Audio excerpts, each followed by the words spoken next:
abandi uzasanga banditseho ngo ibigiye kuba ngo biteye ubwoba, bashyireho amafoto ateye ubwoba ku buryo n'uyabona nawe wumva ugize ubwoba. ariko Bibiliya iravuze ngo mwirinde abahanuzi b'ibinyoma. Twasomye Bibiliya itubwira ihereye ku murongo wa 4 ngo Yesu arabasubiza ati mwirinde hatagira umuntu uhagarika umutima, kandi mwirinde hatagira umuntu ubayobya. Bene data, mwirinde hatagira umuntu ubayobya. Hari ibintu Mwuka w'Imana icyo namaze kumenyaho nuko udateranya. Umwuka w'Imana urubaka ntusenya. Ugasanga umuntu yiyita umuhanuzi, rwose mu rusengero aranemerwa n'umuhanuzi, arahanura bimwe bigasohora, agahanura, ariko ukajya kumva umunsi umwe yafangiwe. Yajya kuguhanurira akakubwira ngo n'urugero uri umugabo urubatse, yakwitegereza agasura keza, yareba po ufite, waje utambaye impeta ngo werekane ko wasezeranye, akavuga ngo uko Uwiteka avuze ngo aguhaye umugore, kandi umugore umufite. N'ibindi byinshi bitandukanye. Ubu mw'iyi minsi abatuye mu cyaro kugira ngo bumve ubuhanuzi neza nuko ajya mu mwuka akitigisa, yakwitigisa akamubwira ngo Imana igukuye aho wari uri ikwimuriye mu mujyi wa Kigali.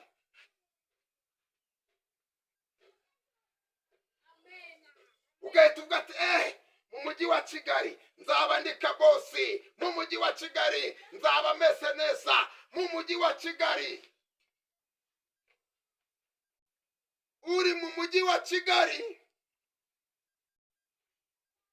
kugira ngo yumvikane ko ari umuhanuzi, akugeraho yabona wambaye ikote, wakubisemo agasaha, wambaye agakweto nk'aka k'umweru, agahita avuga ati n'ubusanzwe uyu ni kabosi. Ati labasa la la la la la, umva uko avuze. Ati Imana irambwiye ngo ikujyanye muri Amerika. Hicara ku kinyoma cy'ubuhanuzi, umwaka wa mbere ugashira ku kinyoma cy'umuhanuzi, umwaka wa kabiri kigashira ku kinyoma cy'umuhanuzi. Undi nawe yababonye wa mugenzi waguhanuriye Imana izakujyana muri Amerika, mwahurira hanaga tabala gogogo iravuze ngo ikujyanye muri Amerika. Ugahita wumva ngo ubwibivuze kabiri koko nzajya muri Amerika. Bene data, musengeshe umwuka iteka, musengeshe umwuka iteka. Bibiliya yatubwiye ngo mwirinde hatagira umuntu ubayobya. Haleluya. Mwirinde hatagira umuntu ubayobya. Arabwira ngo kuko mu minsi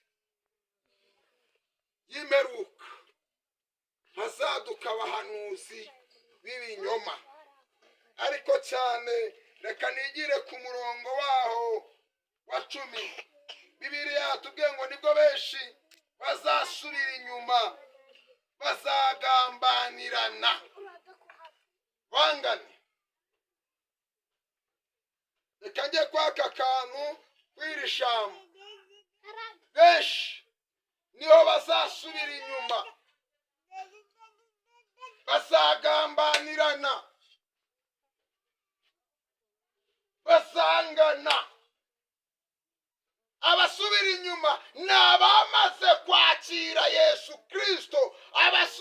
inyuma ni abamaze kugira icyo bamenya, kuko ntiwasubira inyuma utari uri mu nzira. Usubira inyuma asubira inyuma kuko yari ari mu rugendo. Ntabwo wasubira inyuma utari uri mu rugendo. Gusubira inyuma bivuga ko wari uri kugenda ariko wagera mu nzira ugashidikanya gukomeza imbere, ugafata umwanzuro wo guhindukira ugasubira iyo wavuye. Biragatsindwa gusubira inyuma, biragatsindwa.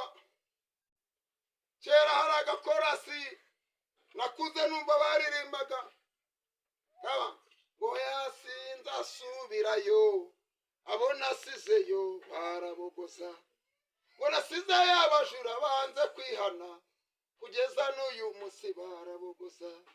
Ngewe sinzasubira inyuma, abo nasizeyo barabogoza, nasizeyo maraya zanze kwihana, kugeza n'uyu munsi zirabogoza.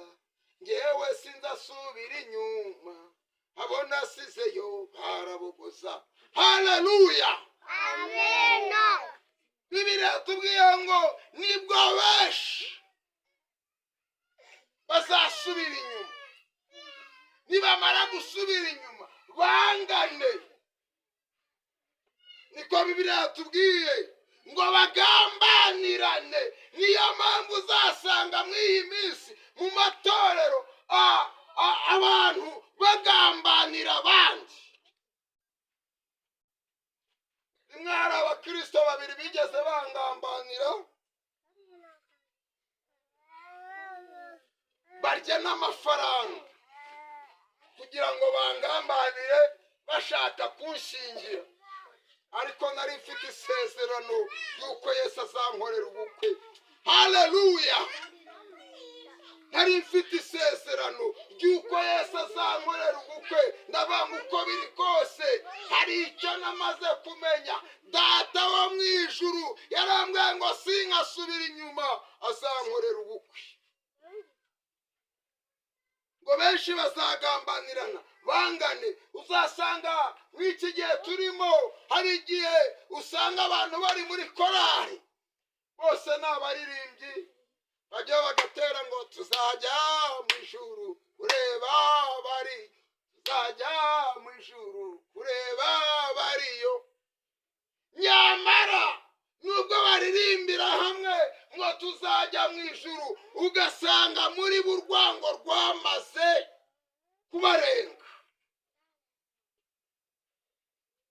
Bene data nshuti z'umusaraba, bene data bakundwa, reka mbabwire ngo mwirinde hatagira umuntu ubayobya mu migendere yanyu, mwirinde hatagira ubayobya mu mikorere yanyu, mwirinde hatagira ubayobya mu itorero, mwirinde hatagira ubayobya aho mutuye, mwirinde hatagira ubayobya, kuko Bibiliya iravuze ngo hazaduka abahanuzi benshi b'ibinyoma.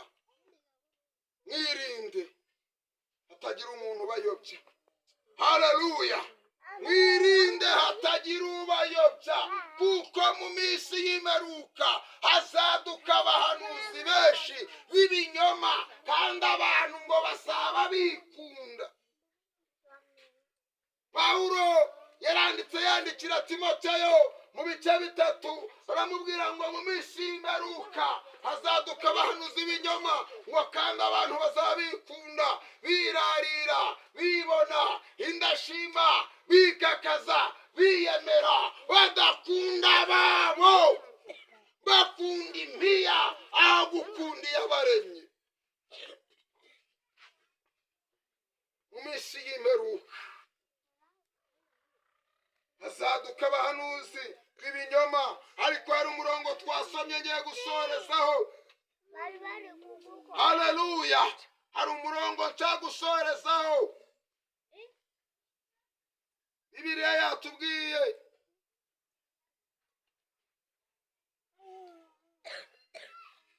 haleluya, umurongo waho wa 12, Bibiliya yatubwiye ngo maze uko ubugome buzagwira urukundo rwa benshi ruzakonja. 13 niwo wa nyuma ndasorezaho, aravuga ngo ariko uwihangana akageza imperuka niwe uzakizwa. Haleluya! Uwihangana akageza imperuka, uwo niwe uzakizwa. Uwihangana akihanganira ibyo abona, akihanganira iminsi ya none, akihanganira ibinyoma biriho mu bantu, akihanganira ibyo abona bitandukanye, akihanganira imibabaro yo mu itorero, akihanganira intambara, uwo niwe uzakizwa. Wihangana akageza imperuka.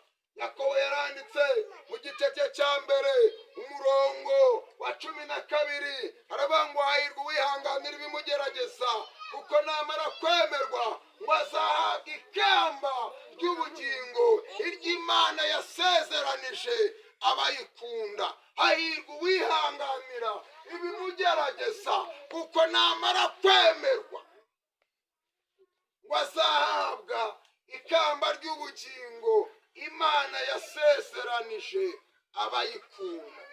Haleluya! Hahirwa umuntu wihanganira ibimugerageza. Bibiliya ivuze ngo uwihangana akageza imperuka.